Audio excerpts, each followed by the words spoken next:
अस्सलाम वालेकुम, मैं आपका मेजबान मियां सनी और आप देख रहे हैं SNN news.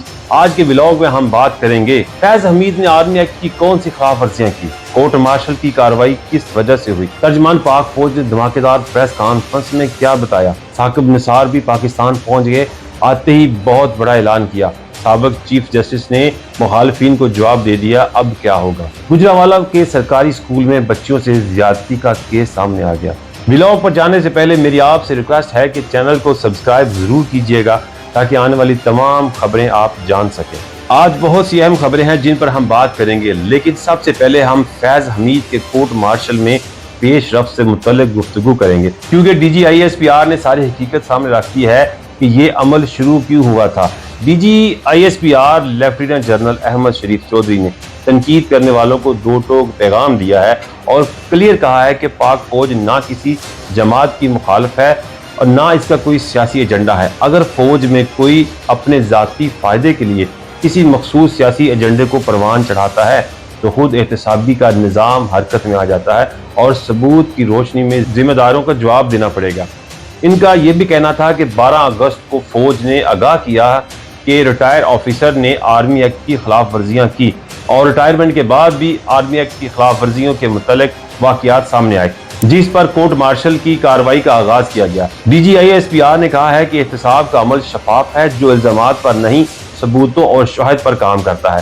Faiz Hamid case इस बात का सबूत है कि पाक फौज जाती और सियासी मफादात के लिए की गई कई कार्रवाई खिलाफ वर्जियों को किस कदर संजीदा लेता है और बिला तफरीक कानून के मुताबिक कार्रवाई करती है। DGISPR लेफ्टिनेंट जनरल अहमद शरीफ चौधरी ने एक बार और कही कि फैज हमीद का साथ देने वाला कोई नहीं बचेगा। इसका मतलब यह है कि अगर इमरान खान का कोई लिंक निकला इस सारे मामले से और इस केस में और इस केस से तो वो गिरफ्त में भी आएंगे, क्योंकि DGISPR ने वाज़ेह किया है कि जो भी इस केस में शरीक था, जिसने भी रियासत मुखालफ काम किया हो, वो शिकंजे में आएगा, क्योंकि जब अपना DG नहीं छोड़ा तो फिर दूसरों को कैसे बख्शा जाएगा। मैंने वैसे आपको ये कहा था कि आने वाले दिनों में बड़ी पेशरफ्त होने वाली है और अब मजीद तेजी आप देखेंगे। तो चलें मजीद का इंतजार करते हैं कि आगे क्या होता है। जहां DGISPR ने वाज़ेह किया है कि कोई भी शख्स हो या किसी भी ओहदे पर बराजमान हो, जो शख्स इस केस में मुलव्वस होगा उसके खिलाफ कानून हरकत में आएगा। तो जनाब आपको बताते चलें कि साबिक चीफ जस्टिस साकिब निसार भी पाकिस्तान वापस पहुंच चुके हैं।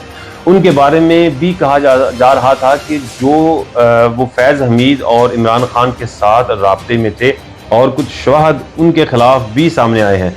साकिब निसार ने आते ही ऐलान किया है कि वो वापस आ गए हैं। जनाब आप आए हैं, जिनको ये मालूम होना चाहिए उनको मालूम है, और अगर आपका कोई लिंक निकल आया नहीं लगता कि आप भी बच पाएंगे।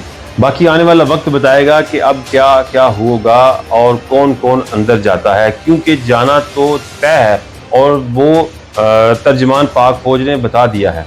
अब एक इंतहाई अफसोसनाक खबर से आपको आगाह करें और वो ये कि स्कूल टीचर के दरिंदे शोहर की जिंदगी की। पाकिस्तान के शहर गुजरांवाला में कई साल से तालिबात को जिनसी ज्यादती का निशाना बनाने वाला सरकारी स्कूल टीचर का शोहर गिरफ्तार कर लिया गया है। पुलिस के मुताबिक मुलजम ने तालिबात की वीडियोस भी बना रखी थी, जिसकी वजह से मुतासरा बच्चियां डर के मारे खामोश रहीं। मुलजम कई साल से स्कूल में बच्चियों को ज्यादती का निशाना बना रहा था। पुलिस का कहना है कि मुतासरा तालिबात की उम्र 11 से 14 साल के दरमियान है। एक बच्ची ने घर वालों को इस बारे में बताया, जिस पर वालिदैन ने मिलकर पुलिस से राब्ता किया। इस पर बात करते हुए शर्म आती है कि स्कूल टीचर का शोहर ऐसा काम करता हुआ पकड़ा गया। बच्चियों को तालीम देने में भी लोग अब डरेंगे जब तक ऐसे वहशी दरिंदों को सजा नहीं मिलेगी, और ये ऐसे ही लोग घटिया हरकतें करते रहेंगे। उम्मीद है इस बार, क्योंकि एक खातून वज़ीर आला पंजाब है, तो वो इस दर्द को महसूस करेंगी और ऐसे ही बेशर्म इंसान को इबरतनाक सजा देंगे, क्योंकि उन्होंने खुद कहा था कि ख़वातीन की इज़्ज़त उनकी रेड लाइन है। तो हम मुतालबा करेंगे कि मरीम बीबी से कि वो इस मुल्ज़िम को करार वाक़ई सजा दें। उम्मीद है कि आपको आज का ये व्लॉग पसंद आया होगा। अपनी कीमती आरा से ज़रूर आगाह कीजिएगा। अगले व्लॉग में फिर मुलाकात होगी, तब तक के लिए इजाज़त दें। अल्लाह हाफिज़।